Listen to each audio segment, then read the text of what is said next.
Same theoretical question इसमें भी आ सकते हैं, transaction based, what will be the impact of the following transaction, whether it will increase, decrease or will not change the ratio. अब किसके point of view से सोचना है, debt equity ratio is given as 2, तो इसका मतलब date equity ratio is 2:1। अब यहाँ पे देखना आपको वैल्यूज क्या दे रखे हैं, 4 लाख, 5 लाख, 10 लाख तक दे रखी हैं, ठीक है ना। तो आप लेट डेट बी ₹20 lakhs, तो इस हिसाब से इक्विटी विल बी 10 lakhs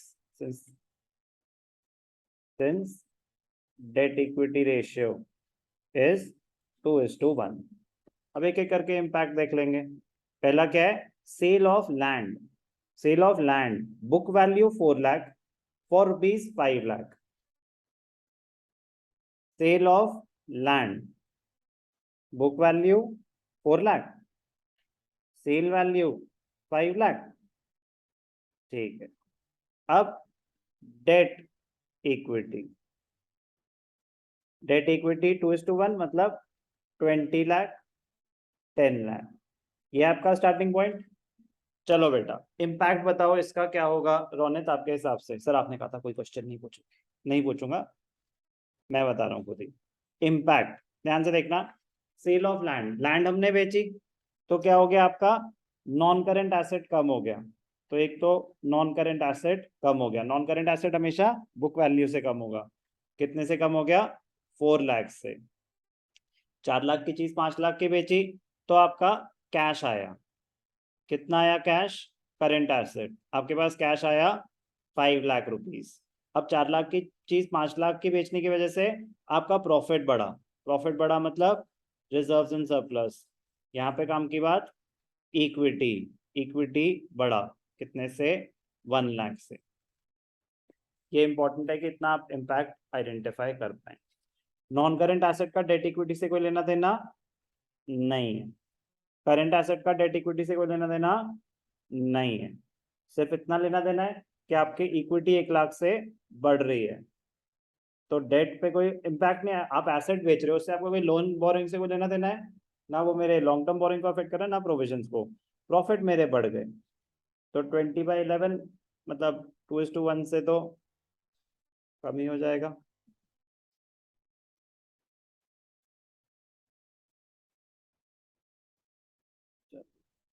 चार जीरो ये हटा देते हैं, 4 जीरो ये हटा देते हैं, 5 जीरो हटा देते हैं, 11 1 जा 11, तो 9, तो 9 0, 11 8 जा 88, तो 1.9 आ रहा है, ठीक है ना। 2 0 तो 2 1.8 भी मैं मान लो, मैं कह रहा हूँ 1.8 ही मान लेता हूँ, मैं जा ही नहीं रहा आगे, 2 से तो कम हो गया, तो आंसर इज डिक्रीज। उन्होंने कोई आपको रेशियो कैलकुलेट करने के लिए थोड़ी ना बोला है, आपको बस दिख रहा है कि आंसर क्या आ गया आपका, डिक्रीज। बात समझ आई। B, issue of equity shares for purchase of machinery, 10 lakh की आपने मशीनरी खरीदी, मैं सारे नहीं कर रहा, मैं बस 2 कर रहा हूँ कि आपको आइडिया देने के लिए कि कुछ अलग हो रहा है क्या, नहीं हो रहा है, आपको इम्प्लीकेशन, आपको इम्पैक्ट देखना चाहिए। तो issue of shares for consideration other than cash for purchasing machinery, कितने की, 10 लाख की। तो क्या इंपैक्ट हो रहा है आपका, अपने शेयर्स इशू करे, शेयर्स इशू करे, इक्विटी शेयर कैपिटल बढ़ गया, डेट पे कोई इंपैक्ट है नहीं, नॉन करेंट एसेट बढ़े, तो इंपैक्ट क्या हो रहा है आपका, इक्विटी बढ़ गया, कितने से, 10 लाख से। और दूसरा इंपैक्ट क्या है, नॉन करेंट एसेट्स बढ़ गए 10 लाख से, उसका नॉन करेंट एसेट का डेट इक्विटी से कोई लेना देना नहीं है, डेट इक्विटी डिनोमिनेटर बढ़ रहा है तो रेशियो फिर डिक्रीज हो जाएगा। कोई भी डाउट, 2:1 की जगह मतलब डिक्रीज हो जाएगा, 1:1 हो रहा है कैलकुलेशन, बट मैं कह रहा हूँ वो आपसे कैलकुलेशन, आप कैलकुलेशन आपकी वो रीजनिंग का पार्ट है कि कैसे वो डिक्रीज हो रहा है इंक्रीज हो रहा है। ट्रांजैक्शन पर डिस्कस कर लेंगे। Issue of preference shares, issue of preference shares for redemption of 13% debentures,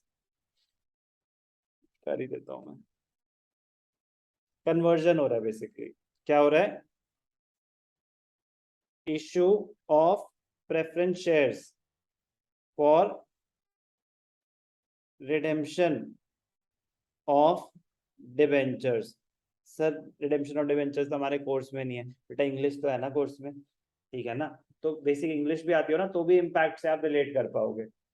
क्या इतनी मुश्किल तो नहीं है ना कि issue of shares for redemption of debentures, तो डिबेंचर्स 10 लाख के हैं। क्या कन्वर्जन वर्ड पहले सुन चुके हो बहुत बारी, आ चुका है ना कन्वर्जन, कि debentures can be converted into shares, वही हो रहे हैं। तो डिबेंचर्स कम हो रहे हैं, शेयर्स बढ़ रहे हैं, कोई भी डाउट? तो डिबेंचर्स कम हो रहे हैं तो 10 लाख से डेट कम कर दो, इक्विटी बढ़ा दो। अब वो रिडेम्पशन वाली बात आ गई है तो वेरी गुड, तो ध्यान क्या देना है, now they have become current maturities of long term date. Equity बढ़ रही है, इक्विटी बढ़ रही है तो डिनोमिनेटर बढ़ रहा है, ratio will decrease. Issue of preference shares for redemption of debentures, मैं लिख देता हूं इसको ना, ₹10 lakh impact preference share capital, impact preference share capital because of which equity बढ़ जाएगी, कितने से, 10 लाख से। Current maturities of long term debt कम हो गई, क्या होती है ये, करंट लायबिलिटीज कम हो, गुड। तो डेट इक्विटी रेशियो जो कि हमारा स्टार्टिंग पॉइंट क्या है, 20 लाख डिवाइडेड बाय 10 लाख, तो डेट में नो चेंज, इक्विटी बढ़ गई, कितने से, 10 लाख से, तो क्या हो गया, 1:1,